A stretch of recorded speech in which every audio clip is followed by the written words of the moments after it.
Bonjour à tous. Ici aujourd'hui le Petit Chameau est reçu par le PCF, le Front de Gauche, et plus exactement Nicolas Cossange qui est sur la liste des Micouquet. Bonjour à toi. Bonjour, Est-ce qu'on peut se tutoyer? bien sûr. Bien sûr. Donc on va te poser quelques questions un peu sur toi, pourquoi tu t'es engagé en politique un peu, et un peu sur le programme de la liste. Donc bonjour, Nicolas, présente-toi, pourquoi est-ce que tu t'es engagé en politique? Alors déjà bonjour, donc Nicolas Cossange, j'ai 28 ans. Je suis né à Béziers, même si je n'y suis revenu vivre qu'à mes 10 ans. Je suis engagé en politique, alors ça a été un cheminement, assez simple au final, hein. Je suis pas d'une famille communiste, je suis d'une famille où il y avait des adhérents à la CGT, donc une famille qui aime où on parlait un peu politique à la maison. Mon engagement en politique, il y a il y a trois dates clés, hein. C'est en 2002, j'étais en seconde. Mon premier vrai engagement, ça avait été au moment où Le Pen était arrivé au second tour des présidentielles. J'avais activement participé aux manifestations qu'on faisait au lycée. Ensuite, il y a eu en 2005, donc il y a quasiment mon premier vote. J'avais voté non au référendum à l'Europe et j'avais par la suite participé aux réunions du collectif du non qui s'était monté à Béziers. C'est là où j'avais pris le premier contact avec le Parti communiste qui était dans le collectif. Et ensuite, vraiment, la date clé, ça a été en 2006, le CPE. J'étais étudiant à Béziers et on avait très activement participé à la mobilisation qui avait amené au retrait de la loi. J'avais à l'époque, dans la foulée, j'avais adhéré à l'UNEF, donc le syndicat étudiant. Et c'est dans l'UNEF, au contact de camarades du syndicat qui étaient membres du mouvement des jeunes communistes et du Parti communiste, et toujours au contact de la section communiste dans laquelle je participais donc au collectif qui s'était monté après ce non donc au référendum et qui avait été renforcé par le mouvement contre le CPE, que j'ai décidé de prendre la carte du parti. Je l'ai prise un peu avant l'élection présidentielle de 2007. D'accord. Donc un engagement de longue date finalement. Un engagement de longue date, même si ça a été tout un cheminement. D'accord. Et qu'est-ce qui t'a séduit dans ce parti-là en cas particulier? Alors, avant d'en être adhérent, j'avais les préjugés que peuvent avoir beaucoup de personnes. Mhm. C'est-à-dire que c'était un parti vieillissant, d'une idéologie vieillissante. Mhm. Alors qu'en fait, j'y ai découvert à travers le collectif que c'était un parti déjà beaucoup plus jeune qu'on ne le croit. Son mouvement de jeunesse, le mouvement des jeunes communistes, dont je suis le secrétaire à Béziers, est le premier mouvement de jeunesse de France, Ouais. devant, assez loin devant le mouvement des jeunes socialistes et le mouvement des jeunes de l'UMP. Donc déjà ça m'avait étonné, agréablement surpris, et même de manière générale, le Parti communiste est porteur d'un projet de société, d'un projet de changement de société auquel j'ai totalement adhéré, et qui est aujourd'hui, quand on le regarde de près, qui en plus a été largement renforcé par la crise du capitalisme qui a démarré en 2008. Il y a un projet qui est novateur, qui est jeune. D'accord. Et on voit, c'est vrai, on voit sur la liste d'être beaucoup de jeunes, hein, une dizaine à peu près de moins de 30 ans, donc Oui. c'est énorme. Euh, Est-ce que en plus de cette représentation, quel est votre rôle? Est-ce que vous avez un rôle actif? Est-ce que vous prenez part aux décisions, au programme? Est-ce que vous aidez à concevoir le programme? Oui, de toute façon, dans la liste Alternative Populaire Biterroise, tout a été pris, toutes les décisions ont été prises collectivement. Et dans ces prises de décision collectives, les jeunes qui sont sur la liste, et même d'autres jeunes qui ne sont pas sur la liste, qu'ils n'aient pas voulu, qu'ils n'aient pas pu ou qu'ils n'aient pas la nationalité française, ont largement contribué. Déjà parmi les adhérents du mouvement des jeunes communistes et du Parti communiste, et aussi en s'impliquant dans le collectif de campagne qui se réunit toutes les semaines depuis maintenant 3 mois, et qui décide et qui a travaillé non seulement sur le programme, mais aussi sur l'organisation et sur le déroulement de la campagne. D'accord. D'accord,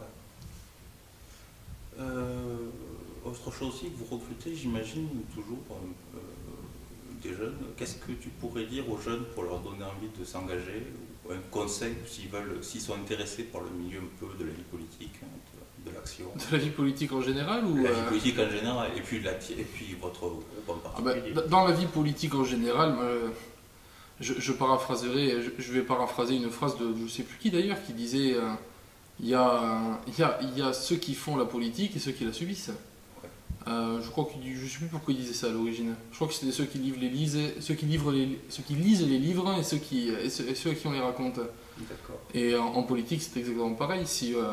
Mon engagement est vraiment pour un changement de société, car j'ai fait le constat que la société capitaliste n'apporte pas des conditions de vie décentes aux gens, et qu'il est nécessaire donc de changer cette société, mais de la changer en profondeur. Ça passe pas uniquement par des réformettes à droite à gauche comme il y a pu en avoir en 81, comme on a cru qu'il y en aurait en 2012. Et aussi que ce changement ne viendra pas d'en haut, il viendra que par une prise de conscience collective des gens. Et mon engagement dans le Parti communiste et dans la politique en général, c'est pour essayer de créer un mouvement populaire qui lui seul pourra changer les choses. D'accord. Alors justement, on parle d'action, d'agir. On en vient donc tout naturellement au programme de la liste. Qu'est-ce que vous proposez justement pour changer les choses? D'abord dans les grandes lignes, et puis peut-être après en ce qui concerne plus la jeunesse. Dans les grandes lignes, nous avons... alors déjà, nous partons d'un constat.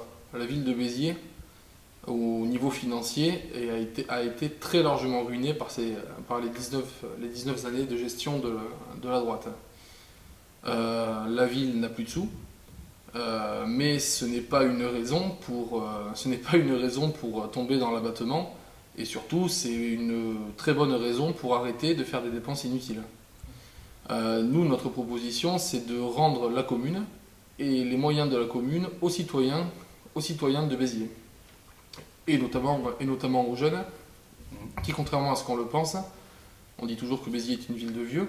Ouais. Si on regarde sur les statistiques de l'INSEE, la moitié de la ville a moins de 40 ans. Ah. Donc Béziers n'est pas une ville de vieux. Béziers est une ville jeune. Pour comparaison, à Montpellier, c'est 70% de moins de 40 ans. Et vu que c'est une ville universitaire, donc il faut relativiser les chiffres. Si on relativise au fait que Béziers n'est pas une ville universitaire, on est dans la même moyenne. Donc rendre la commune aux citoyens, ça passe par la démocratisation, c'est-à-dire par impliquer les citoyens de la commune aux décisions de la commune, tout en sachant que c'est sûr, les décisions prendront beaucoup plus de temps. Mais il vaut mieux prendre son temps et bien faire les choses plutôt que tout décider d'en haut. Les élus, dans ce cadre-là, ne seront pas seulement les représentants des citoyens, mais seront aussi 49 personnes qui aideront à l'organisation des citoyens pour qu'ils puissent se réapproprier leur ville. D'accord. Et concernant un peu la jeunesse, alors c'est vrai que tu dis qu'il y a beaucoup de jeunes, mais pourquoi est-ce qu'on ne les voit pas justement? Alors déjà, les jeunes, moi je ne dirais pas qu'on ne les voit pas, les jeunes on les voit. Ouais. Bon, c'est peut-être parce que je travaille dans un lycée que je dis ça. D'accord. Il y a quand même plus de 4000 lycéens à Béziers. L'essentiel est de Béziers et du Biterrois, très peu viennent d'ailleurs. Quand on se promène en centre-ville le week-end ou dans la journée, les jeunes on les voit. Si on va dans les quartiers populaires, les jeunes on les voit. C'est sûr, les jeunes on les voit pas forcément, on les voit pas sur les allées, mais est-ce qu'on voit grand monde sur les allées de toute façon en ce moment? Quand on va à la médiathèque, les jeunes on les voit. Non, quand même, les jeunes biterrois on les voit. Mais pareil, la jeunesse biterroise souffre d'un problème. Alors déjà, avant toute chose, dans la jeunesse biterroise sont réimpactées les différences sociales de la population biterroise en général. Il y a clairement deux jeunesses biterroises. Une jeunesse biterroise de milieu plutôt aisé et une jeunesse biterroise de milieu plutôt populaire.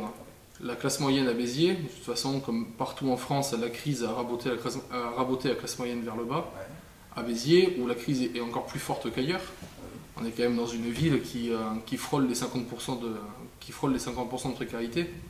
La classe moyenne a été très largement dissoute. Pour la simple raison qu'il n'y a quasiment pas d'enfants de fonctionnaires, il n'y a quasiment pas il n'y a pas tous ces métiers intermédiaires qu'on ne peut pas mettre dans les gens aisés, ni dans les gens, ni dans les gens qui sont en difficulté financière. Tous ces gens-là n'existent pas à Béziers, puisque ces emplois n'existent pas à Béziers. Et donc la jeunesse de Béziers, donc je disais, a un très gros problème. C'est qu'aujourd'hui, c'est très compliqué pour un jeune d'avoir un avenir à Béziers.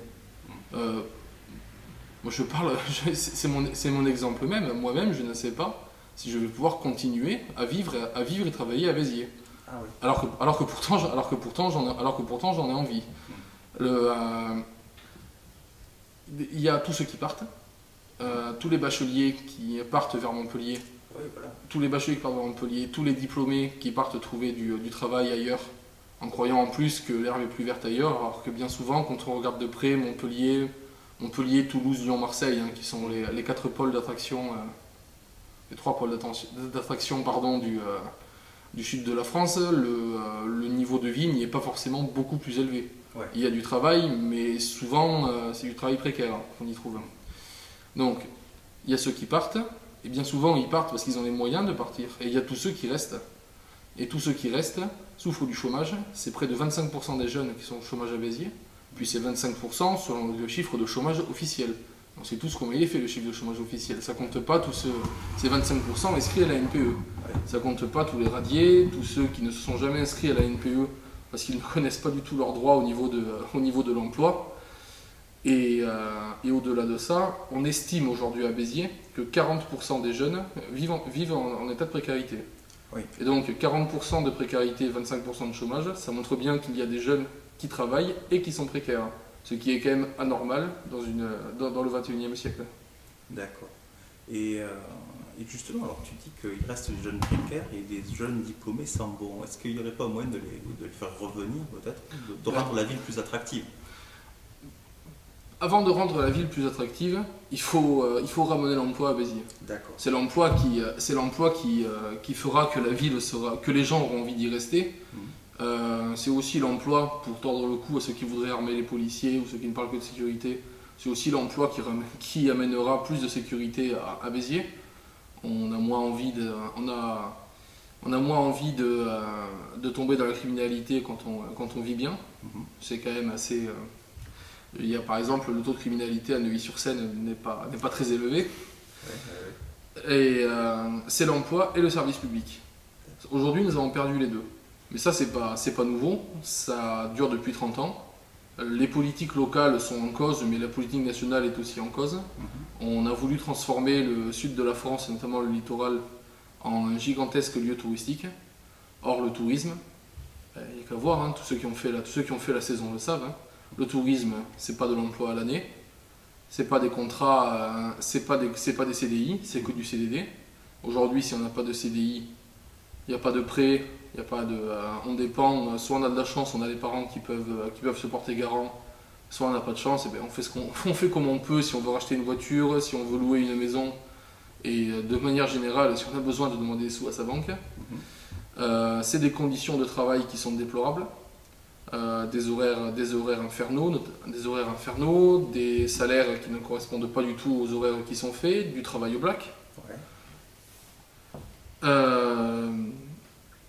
Bref, c'est pas du tout quelque chose de viable, mais pourtant c'est ce qu'on développe, encore aujourd'hui à Béziers.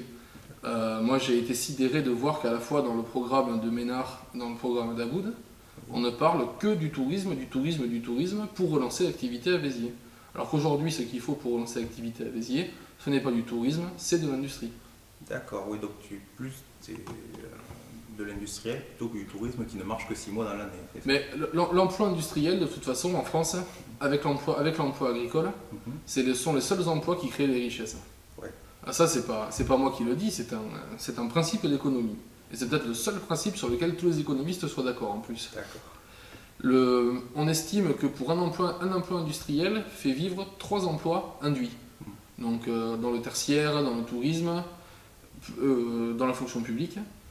Aujourd'hui, à Béziers, si on regarde les chiffres de l'INSEE, l'emploi industriel, c'est 8%.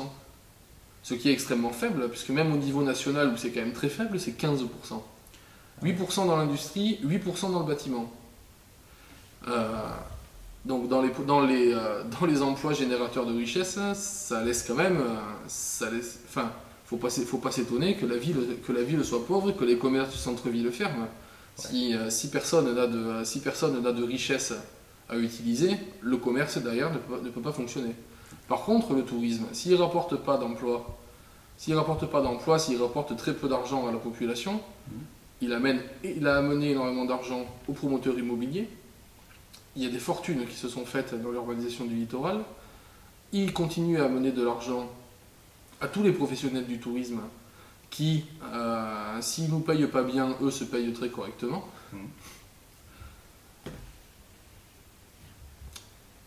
D'accord, oui, donc plutôt sur la redistribution des richesses, peut-être réfléchir Oui, bien sûr. un peu. Sur la redistribution des richesses et surtout sur qu'est-ce qu'on veut comme emploi à Béziers. Et en même temps de faire venir l'emploi. Donc pareil, une mairie en claquant des doigts, elle ne dira pas telle industrie tu viens là, telle industrie tu viens là. Ouais. C'est pour ça qu'on insiste sur le côté collectif de la démarche. Ce n'est que si la population s'organise que l'on pourra faire venir ces industries. Et c'est là aussi le rôle d'un élu. Le rôle d'un élu, par la position qu'il peut avoir, par les facilités qu'il peut avoir pour être représenté dans les médias par exemple, peut aider la population à s'organiser. Mais rien ne se fera sans la population. D'accord. Donc finalement, pour l'attractivité, il faut d'abord amener les industries, Bien sûr. Avant de réfléchir au reste. Non, réfléchir au reste, il faut y réfléchir en même temps. En même temps, d'accord. Bien sûr, tout est lié en fait. Oui. C'est pour ça, là, parler de la jeunesse, mais la jeunesse, elle est liée au reste de la ville. Ce que vit la jeunesse, ça va impacter sur ce que vivent les tranches d'âge moyennes, ça va aussi impacter sur ce que vont vivre les seniors. Tout est... en économie, dans la vie et en politique, tout est toujours lié. On ne peut pas morceler, prendre morceau par morceau, tout doit être traité en même temps. D'accord. Très bien. Bon, peut-être deux, trois choses aussi. Bon, on parle de l'emploi, mais aussi des choses qui peuvent être assez importantes concernant tout ce qui est la culture, la vie associative. Est-ce que vous avez des propositions dessus? Ah oui, alors sur la culture et la vie associative, nous, notre proposition, c'est de permettre à la culture et à la vie associative, mais qui sont liées, puisque c'est la vie associative qui fait vivre la culture, c'est de leur permettre de pouvoir s'exprimer dans tous les quartiers. Qu'a la ville de Béziers aujourd'hui au niveau culturel associatif? Une grande salle, Zingo Zango, qui est très bien, mais qui est excentrée. Ouais. On peut y faire des grands événements, mais on peut difficilement, si une association qui est implantée dans un quartier veut y faire quelque chose, c'est pas forcément là qu'on amènera les habitants du quartier. Oui. On a la maison de la jeunesse et de la culture, qui est à mon avis très largement sous-exploitée, qui aujourd'hui ne propose pas une programmation qui permette à l'ensemble des jeunes de la ville de pouvoir y participer. On a la maison Cassin et la maison Brassens à la Devèze et à l'Iranger, mais qui sont plus des lieux où la mairie présente des choses que des lieux où la population des quartiers peuvent s'exprimer. Et on a une maison de la vie associative qui est grande, qui est très belle, c'est un ancien couvent, mais qui est excentrée et que pareil, une association de quartier peut difficilement y avoir accès ou avoir accès à des salles. Donc la priorité, c'est de créer des structures dans les quartiers, en se basant sur les structures existantes, je parlais de Cassin et de Brassens, ou en utilisant les innombrables locaux qui ne sont pas habités et pas exploités à Béziers, et vraiment aller créer des structures dans tous les quartiers pour permettre aux associations et aux habitants de Béziers d'avoir des lieux de culture et des lieux où ils pourront faire vivre leurs associations à proximité de chez eux, sans tout centraliser sur quelques endroits. D'accord. Concernant le sport, c'est à peu près la même chose peut-être, ça rentre dans la vie associative. Sur le sport, oui, c'est exactement comme la vie associative et la culture. À Béziers, on n'a pas à se plaindre au niveau des infrastructures sportives. Il y a quand même des stades et des salles répartis un peu partout dans la ville. Mhm. Le problème, c'est elles sont très difficilement accessibles. D'accord. Je le sais d'autant mieux que quand j'étais étudiant, je participais à une association étudiante et dans laquelle on avait essayé de monter un club de foot. Mhm. Et on avait des grandes difficultés à avoir accès à des terrains. Pas parce que la mairie ne voulait pas donner des terrains, parce que il y avait trop peu d'agents municipaux Ouais. pour pouvoir assurer des horaires larges pour l'exploitation des terrains. D'accord. Donc un manque de moyens, c'est ça pour- Un manque de moyens, oui.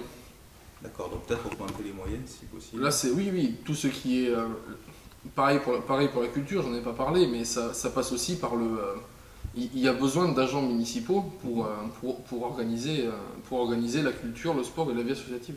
D'accord. Il faut, et bien sûr, avoir une c'est pas tout de dire qu'on veut ouvrir à tous les quartiers, il faut aussi y mettre les moyens correspondants. Très bien. Et c'est pas des grosses dépenses. Merci, on arrive à la fin de l'interview. Donc une dernière question avant de nous quitter. Quelle serait, d'après toi, la meilleure raison de voter pour votre liste Front de gauche, PCF, la liste est Mekouké? Mais c'est c'est déjà rejeter ce qu'est aujourd'hui la situation de la jeunesse vitéroise que j'expliquais au début. Et c'est un premier pas vers un rassemblement des citoyens pour pouvoir changer collectivement les choses à Béziers.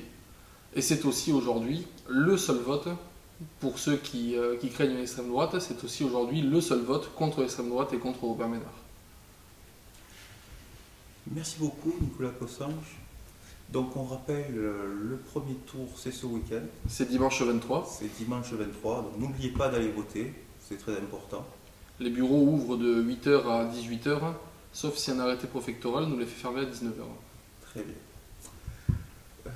Merci bien, bonne journée et bonne campagne. Merci beaucoup, bonne journée. Au revoir. Au revoir.